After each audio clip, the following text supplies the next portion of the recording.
የፕሬስ መግለጫ ባጭሩ እንደሚከተለው ለማቅረብ ሞክራለሁ። የዛሬው መግለጫዬ በፖለቲካ ዲፕሎማሲ፣ በኢኮኖሚ ዲፕሎማሲ እንዲሁም በዜጋ ተኮር ዲፕሎማሲ ላይ ያተኮሩ ጉዳዮችን ነው ለማንሳት። በፖለቲካ ዲፕሎማሲ ላይ በቅርቡ ክቡር የውጭ ጉዳይ ሚኒስትር ዶክተር ጌዲዮን ጢሞቴዎስ በሶስተኛው የአውሮፓ ህብረትና የአፍሪካ ህብረት ይህ ስብሰባ የአውሮፓንና የአፍሪካን ሁሉን አቀፍ ትብብር ወደ ተሻለ ደረጃ ለማሸጋገር ታሳቢ ያደረገ ነው። የአፍሪካ የአውሮፓ ኢንቨስትመንት ፓኬጅ በተመረጡ 11 መስኮች ላይ በማተኮር በተለይም አውሮፓ አፍሪካ ህብረት ከነደፈው ከአጀንዳ 2063 ጋር እንዲስማማ በማድረግ ለመስራት እየተደረገ ያለው ጥረት አበረታች መሆኑ በዚሁ ጉባኤ ላይ ተነስቷል። በመሰረተ ልማት ግንባታ፣ በአየር ንብረት ለውጥ፣ በታዳሽ ኃይል ግንባታ፣ በኢኮኖሚ ትስስር፣ በግሉ ዘርፍ ተሳትፎ፣ በሳይበር ደህንነት፣ ዲጂታል ትራንስፎርሜሽን፣ ጤና፣ ትምህርትና ዘላቂ ልማት ላይ ባተኮሩ ርዕሰ ጉዳዮች ላይ ነው ኢንጌጅመንቱ የነበረው። ክቡር ሚኒስትራችን እዚህ ጉባኤ ላይ ከአውሮፓ ህብረት የዓለም አቀፍ አጋርነት ኮሚሽን እንዲሁም በርካታ የሁለትዮሽ ባይላተራል ውይይቶች አካሂደዋል። ከኦስትሪያ ውጭ ጉዳይ ሚኒስትር፣ ከቤልጅየም ምክትል ጠቅላይ ሚኒስትርና የውጭ ጉዳይ ሚኒስትር፣ ከአውሮፓ ህብረት የውስጥና የስደተኞች ጉዳይ ኮሚሽነር፣ ከማልታ ምክትል ጠቅላይ ሚኒስትር እና ውጭ ጉዳይ ሚኒስትር፣ ከክሮኤሽያ ውጭ ጉዳይ ሚኒስትር እንዲሁም ከስሎቬኒያ ውጭ ጉዳይ ሚኒስትሮች ጋር በሁለትዮሽና በዓለም አቀፍ ጉዳዮች ዙሪያ መክረዋል። በእነዚህ የውይይት መድረኮች ክቡር ሚኒስትር ዶክተር ጌዲዮን ጢሞቴዎስ የኢትዮጵያን ፍላጎቶችና የብሔራዊ ጥቅም ዋና ዋና አጀንዳዎች በማጉላት ማስገንዘብ ችለዋል። ከአገራቱና ከህብረቱ ጋር በቀጣይ የተሻለ የኢኮኖሚ ግንኙነት እንዲፈጠር ማድረግ የሚያስችል የጋራ መግባባት ላይ ደርሰዋል። በዚህ ወቅት ክቡር ሚኒስትሩ ከክሮኤሽያ አቻቸው ጋር የሁለትዮሹን ግንኙነት የበለጠ ማጠናከር የሚያስችል የመግባቢያ ስምምነት ተፈራርመዋል። ያለፉት ጥቂት ሳምንታት በሌላ በኩል ባለፉት ጥቂት ሳምንታት አዲስ አበባ የአፍሪካና የዓለም የዲፕሎማሲ መዲናነቷን ይበልጥ አጉልታ ያስተዋወቀችባቸው ጉባኤያትና ስብሰባዎችን በስኬት ያስተናገደችባቸው ወቅቶች ነበሩ።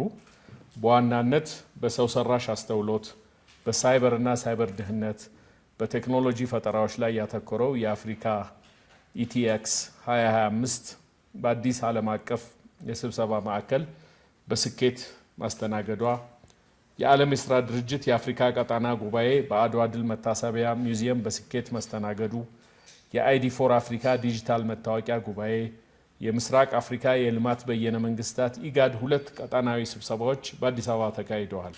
ከዚህ በተጨማሪ የአፍሪካ ኢንሹራንስ ጉባኤ እንዲሁም የኢትዮጵያ ፋይናንስ ፎረም በስኬት እዚሁ መዲናችን ላይ ተስተናግዷል። በአጠቃላይ ከላይ ለማሳያነት የቀረቡት ዓለም አቀፍ ቀጣናዊና አህጉራዊ ጉባኤዎችን ጎን ለጎን በተሳካ ሁኔታ ማስተናገድ መቻሏ አዲስ አበባ የዲፕሎማሲ መዲናነት ወደ ላቀ ደረጃ ያሸጋገሩ ናቸው። ከተማችን አዲስ አበባ የዲፕሎማሲ መዲና ብቻ ሳትሆን የአህጉራዊና ዓለም አቀፍ ጉባኤዎች ተመራጭ መዳረሻ የሆነች መምጣቷን ያረጋገጠ ነው። በመቀጠል ከዜጋ ተኮር ዲፕሎማሲ አኳያ የነበሩ ክንውኖች አሁንም እየተካሄዱ ያሉ ክንውኖችን ለማንሳት ፈልጋለሁ። በተለይ በማያንማር በአስቸጋሪ ሁኔታ ውስጥ የነበሩ ኢትዮጵያውያንን ወደ ሀገራቸው የመመለስ ጥረት በዚህ ባለፈው ሳምንትና ከዛ ሳምንት በፊት ባለው ተጠናክሮ ቀጥሏል። እስካሁን ከ700 በላይ ኢትዮጵያውያን ወደ ሀገራቸው እንዲመለሱ ማድረግ ተችሏል። ሌሎች አሁንም በአስቸጋሪ ሁኔታ ውስጥ የሚገኙ ኢትዮጵያውያንን ለመመለስም እንዲሁ ኒው ደልሂ የሚገኘው በኤምባሲያችን በኩል ጥረት ማድረጉ ቀጥሏል። እዚህ ላይ የሚያሳዝነው ጉዳይ መንግስት በአስቸጋሪ ሁኔታ ያሉትን ዜጎቹን ለመመለስ ጥረት እያደረገ ባለበት ወቅትም በእናንተም በኩል በመንግስትም የሚሰጡ ተደጋጋሚ መግለጫዎችንና ማሳሰቢያዎችን በቸልታ በመመልከት አሁንም የዚህ የህገ ወጥ ጉዞ አለመቋረጡ ነው። ህብረተሰባችን ከዚህ አንጻር ራሱንና ልጆቹን ህጋዊ የስራ ስምሪት ውል ወዳልተፈረመባቸው ሀገራት እንዳይሄዱ መከላከል አለበት። የህገ ወጥ የሰዎች አዘዋዋሪዎችንና በሐሰተኛ መረጃ የዜጎቻችንን የሚያጭበረብሩ አካላትን ህብረተሰባችን ከመንግስት ጎን ሆኖ ሊከላከል ይገባል። እዚህ ጋር አንድ ተጨማሪ ነገር ማንሳት የምፈልገው በውጭ ሀገራት የሚደረጉ የስራ ስምሪቶች፣ የነጻ ትምህርት እድሎች ወዘተ የውጭ ጉዳይ ሚኒስቴርና በክቡር ሚኒስትሩ የተሰጠ ውክልና አለኝ በማለት በማጭበርበር ወንጀል ላይ የተሰማሩ ግለሰቦችና ሐሰተኛ ተቋማት እንዳሉ ተረድተናል። እነኚህን ተቋማትም ሆኑ ግለሰቦችን በሚመለከተው የህግ አካል ክትትል እንዲደረግበት እያደረግን ነው። የተለያዩ ማህበራዊ ሚዲያዎች ላይ እናንተ ማየታችሁ ይሆናል። የቀድሞ የውጭ ጉዳይ ሚኒስትራችንን ስም በመጥቀስ ማህተም ያለው ወረቀት ሰርኩሌት ያደርጋል። ውክልና ተሰጥቶናል ከውጭ ጉዳይ ሚኒስትሩ ከውጭ ጉዳይ ከተቋሙ ተሰጥቶናል የሚሉ ግለሰቦችና ድርጅቶች ስራ እናፈላልጋለን፣ የነጻ ትምህርት እድል በካናዳ ወዘተ በተለያዩ ቦታዎች እናገናኛቸዋለን እያሉ አሁንም በስራ ላይ ያሉ የውጭ ጉዳይ ሚኒስትራችንን ስም እና ማህተም አስመስሎ በመስራት በመጠቀም እንዲህ ያሉ አሳሳች የሆኑ ቅስቀሳዎችን በማህበራዊ ሚዲያዎች ያደርጋሉ። ቀላል የማይባል ህዝብ ቁጥር በዚህ የተታለለ ወደ ተለያዩ ገንዘቡንም ጊዜውንም እያጠፋ እንዳለ መረዳት ችለናል። ስለዚህ ይህንን መረጃ እናንተም በራሳችሁ አውታር በኩል ህብረተሰቡን ከእንዲህ ያሉ ጉዳዮች ራሱን እንዲጠብቅ እንዲከላከል ጥረት እንድታደርጉ በዚህ አጋጣሚ ጥሬን ማቅረብ ፈልጋለሁ። ማያንማርን በተመለከተ የተከበሩ የሚዲያ አባላትን በዚህ አጋጣሚ እኔም ምስጋናዬን ለማቅረብ ፈልጋለሁ። በእናንተም በኩል ተከታታይ የሆነ ጥረት ተደርጓል። በመንግስትም በኩል ዜጎቻችንን በአስቸጋሪ ሁኔታ ውስጥ የነበሩ ዜጎቻችንን ለማስመለስ ሰፊ ጥረት ተደርጓል። ያም ሆኖ ግን አሁንም ወደዛ አካባቢዎች ሰዎች እየተንቀሳቀሱ እንዳሉ ነው እየተረዳን ያለ ነው። ይበልጥ ደግሞ የሚያሳዝነው ወደዛ አካባቢ የሚንቀሳቀሱ ዜጎቻችን እውቀት ያላቸው ወጣቶች፣ ሁኔታዎችን አገናዝበው መረዳት የሚችሉ ወጣቶች ቀጥታ እንዲህ ያለ ስህተት የሆነ ራሳቸውንም ለአደጋ የሚያጋልጥ ሁኔታ ውስጥ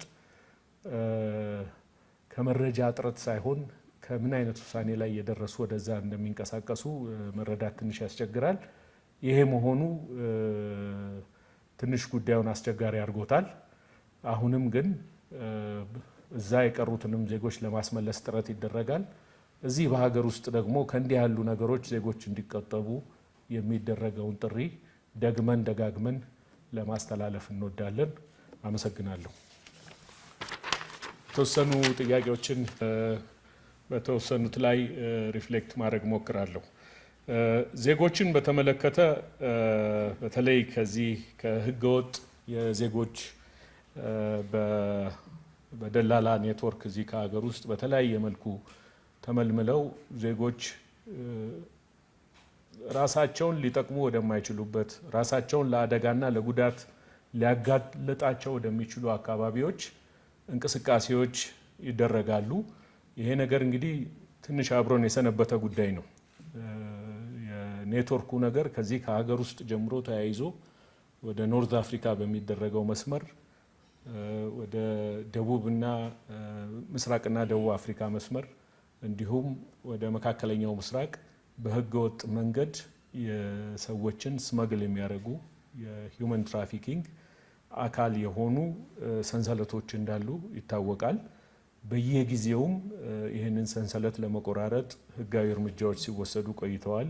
በዚህ ላይ የተሳተፉ ሰዎች በሀገር ውስጥም በዓለም አቀፍ ደረጃም በኢንተርፖል ደረጃም እንዲህ ያሉ ግለሰቦችና ኔትወርክ እየተያዙ ይህንን ነገር ለማምከን ብዙ ጥረቶች ተደርገዋል።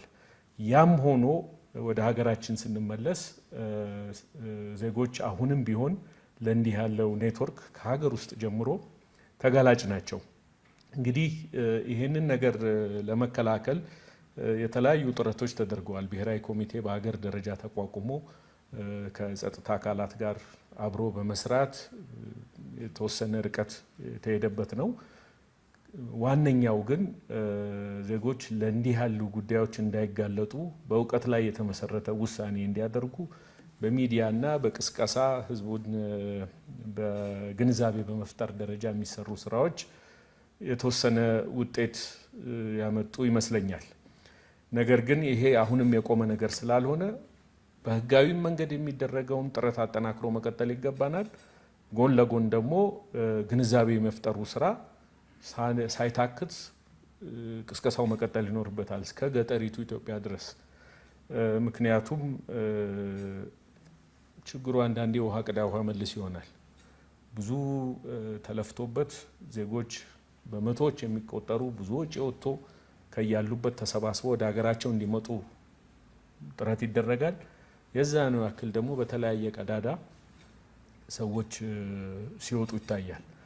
ስለዚህ መፍትሄም የሆነው ይህንን ነገር ወደዚህ አይነት መስመር እንዳይገፋፉ በህጋዊም መንገድ የሚደረጉ ጥረቶችን መቀጠል፣ ህጋዊ የሆኑ ፍልሰቶችና ህጋዊ የሆኑ ከስራ ፍቃድ ጋር ተያይዘው የሚደረጉ እንቅስቃሴዎችን ማጠናከር፣ ከዛ ውጭ ደግሞ የግንዛቤ መፍጠሩ ስራ አት ሴም ታይም ደግሞ እዚህ ወንጀል ላይ የተሰማሩ ሰዎችን ለመቆጣጠር ጥረት በማድረግ የሚሰሩ ስራዎች መፍትሄ ይሆናሉ ተብሎ ይታሰባል። ከዚሁ ጋር በተያያዘ ዜጎች ደግሞ አንደኛቸውን ከወጡ በኋላ ደግሞ የተለያዩ ሀገራት በተለያዩ ወቅቶች የዜጎች ማስመለስ የእኛን ዜጎች ብቻ ሳይሆን ከሀገራቸው የውስጥ ፖለቲካ ጋር በተያያዘ የውጭ ሀገር ዜጎች በፍቃድ የማይኖሩ የውጭ ሀገር ዜጎች ጎረቤት ሀገሮችን ጨምሮ በሌሎችም አካባቢዎች እንዲወጡ ያደርጋሉ በየጊዜው። ይሄ እንግዲህ እዛ ያለው ተቀባይ ሀገር በሚወስደው እርምጃ የሚነሱ ነገሮች ናቸው። እንደ ኢትዮጵያ እንዲህ ያሉ ሁኔታዎች ሲያጋጥሙ ዜጎቻችንን በክብር ወደ ሀገራቸው የሚመለሱበትን ሁኔታ ከሚመለከታቸው አካላትና ባለስልጣናት ጋር ንግግር በማድረግ ቢያንስ ችግሩና ሰቆቃው የበረታ እንዳይሆን ዜጎቻችን በተቻለ መጠን በተመቻቸ ሁኔታ ወደ ሀገራቸው የሚገቡበትን ሁኔታዎች ማስተናገድ ነው የምንችለው። ኢትዮጵያ የዓለም አቀፉ የስደተኞች የፍልሰትና የተለያዩ ዓለም አቀፍ ከስደት ጋር የተያያዙ ስምምነቶችን ፈራሚ ሀገር ናት። ፈራሚ ሀገርን በመሆኗ ይህንን ዓለም አቀፍ አሰራር ተከትላ ስደተኞችን ታስተናግዳለች። እንደምታውቁት እዚህ ኢትዮጵያ ውስጥ ከ1 ሚሊዮን በላይ በህጋዊ መንገድ ተመዝግበው የሚኖሩ የጎረቤት ሀገራት ኢቭን ቢዮንድ ከሲሪያ ከየመን ጀምሮ የሚኖሩ ስደተኞች አሉ። ይሄ እንግዲህ የሚያሳየው ኢትዮጵያ ለዚህ አይነት ዓለም አቀፍ የስደተኞች ህግ ተገዥ ሆና የተለያዩ ዜጎች በተለያየ ችግር ምክንያት ወደ ሀገሯ ሲመጡ የምታስተናግድበት እድል መኖሩን ነው። ቅድም ከሪሲፕሮሲቲ ጋር ተያይዞ የተነሳ ጥያቄ ስለነበር ነው። ስለዚህ ኢትዮጵያ በእንዲህ ያሉ ዓለም አቀፍ ህጎች ነው ተገዥ የምትሆነው። በዛ መሰረትም ነው እንዲህ እስከ 1 ሚሊዮን የሚደርሱ የተለያዩ የውጭ ሀገር ዜጎች ሀገር ውስጥ እንዲኖሩ ተቀብላ እያስተናገደች የምትገኘው። ስለዚህም ዜጎቿ በተለያየ መልክ ካሉበት ሀገር በተለያዩ ሁኔታዎች ተገደው ወደ ሀገር ቤት ወደ ሀገራቸው እንዲሄዱ በሚገደዱበት ጊዜም በማናቸውም ሁኔታ ዜጎቿን ለመቀበል ለማስተናገድ ዝግጁ ናት። የመጡትስ ዜጎች ምን ይደረጋሉ የሚለው እንግዲህ ዜጎች በሚመጡበት ጊዜ እዚህ የስደትና ስደት ተመላሾች ተቋም አለ። ዓለም አቀፉ የአይኦኤም የፍልሰተኞች ድርጅት አለ። ከነሱ ጋር በመተባበር ቢያንስ ለተወሰኑ ቀናት ከህብረተሰቡ ጋር ኢንተግሬት ማድረግ የሚችሉበትን ሁኔታ ስሙዝ ሊያደርግ የሚችል ወይንም ቀለል ሊያደርግ የሚችሉ የተወሰኑ ድጋፎች ይደረጋሉ። የተለያዩ የግንዛቤ መፍጠሪያ ፕሮግራሞች ይደረጋሉ። ከህብረተሰቡ ጋር በቀላሉ ሊቀላቀሉ የሚችሉበትን አቅም በፈቀደ መጠን እንዲህ ያሉ አሰራሮች በተግባር ላይ እየዋሉ ይገኛሉ። ከዚህ ከዜጎች ጉዳይ ወጣ ስንል ከጎረቤት ሀገራት ጋር በተያያዘ ከኤርትራ ጋር በተያያዘም የተነሱ ጥያቄዎች አሉ። እንደሚታወቀው የኢትዮጵያ የውጭ ግንኙነት አንዱ አንኳር ጉዳይ የዲፕሎማሲ መርሃችን ከጎረቤቶቻችን ጋር ተቀራርቦና በትብብር መስራትን፣ ሰላምና መረጋጋትን ማረጋገጥ ላይ የተመሰረተ እንደሆነ ይታወቃል። ኢትዮጵያ ይህንን የተረጋጋና የሰከነ አካሄድ የምትከተል ሀገር መሆኗን መገንዘብ ያስፈልጋል። ከዚህ ቀደምም ከተወሰኑ ጎረቤት ሀገራት በመሪዎች ደረጃ የተለያዩ ኢንፍላማቶሪ የሆኑ ንግግሮች፣ ውንጀላዎች፣ ክሶች፣ ዘለፋዎች የመጡበት አጋጣሚዎች ነበሩ። ኢትዮጵያ ግን በእንዲህ ያሉ እንካ ሰላንታ ውስጥ ሳትጠመድ በሰከነ ዲፕሎማሲ ረጅሙን ርቀት የሚያስኬደውን አማራጭ በማየት ከጎረቤቶቿ ጋር አሁንም ቢሆን በጋራ ተባብሮ መስራትን ላይ ያተኮረ የውጭ ግንኙነት መርህ ነው የምትከተለው። ስለዚህ በየጊዜው የሚነሱ ጉዳዮችን በዛ አግባብ ነው የሚስተናገዱት። ከባህር በር ጋር በተያያዘ ኢትዮጵያ ፍላጎቷን ግልጽ አድርጋለች። ኢትዮጵያ ካላት የኢኮኖሚ አሁን ካላት የኢኮኖሚ አቅምና ፕሮጀክት ተደርጎ ልደርስ የምትችለውን ኢኮኖሚ አቅም ካላት አጠቃላይ የሕዝብ ብዛት በመነሳት በዙሪያዋ ያሉ የባህር በሮችን የመጠቀም ፍላጎት እንዳላት ደግማ ደጋግማ በአጽንኦት አስቀምጣለች። ይህ የባህር በር የሲ አክሰስ ጥያቄዋ በህጋዊ ፍትሐዊና ዲፕሎማሲያዊ በሆነ መንገድ ብቻ እንደምታስፈጽምም ግልጽ አድርጋለች። ይህ ጥያቄ በአሁኑ ሰዓት እዚህ ኢትዮጵያውያን ምሁራን ዘንድ ብቻ ሳይሆን መላው በአመዛኙ ህዝቡ የሚስማማበት ከኢትዮጵያ መጻኢ የኢኮኖሚ ልማትና እድገት ጋር የተሳሰረ መሆኑን በሀገራችን ውስጥ ብቻ ሳይሆንም በሌሎችም ሀገራት ዘንድ የኢትዮጵያ ጥያቄ ህጋዊና አግባብ ያለው መሆኑን ግንዛቤ የተያዘበት ወቅት ላይ ነን። ስለዚህ የባህር በር ጥያቄን በዛ መልኩ ነው የሚታየው። ከኢቢኤስ ኤርሚያስ ከህንድና ፓኪስታን ጋር በተያያዘ ያነሳኸው ጥያቄ አለ። ህንድና ኢትዮጵያ ከህንድም ከፓኪስታንም ጋር ጠንካራ የሆነ ፖለቲካዊና ኢኮኖሚያዊ ግንኙነት ያላት ሀገር ናት። በሁለቱም መዲናዎች ኤምባሲዎች አሉን፣ ቆየት ያሉ ናቸው። የራሳችንን ብሔራዊ ጥቅም ማዕከል ያደረገ ግንኙነት ነው የምናደርገው ከሁለቱም ጋር። ከዚህ ባለፈ የኢትዮጵያ ዲፕሎማሲ በሀገራት መካከል የሚፈጠሩ ልዩነቶችን በገለልተኛነትና በፍትሐዊነት እንዲፈቱ የማገዝ የገለልተኝነትን መርህ አራማጅና በሀገራት መካከል ችግሮችን፣ ግጭቶችን በሰላም መፈታት አለበት የሚል ታሪክ ያለው ዲፕሎማሲ የምታራምድ ሀገር ናት። ይህ አቋም አሁንም የጸና ነው። አመሰግናለሁ። ጨርሰናል።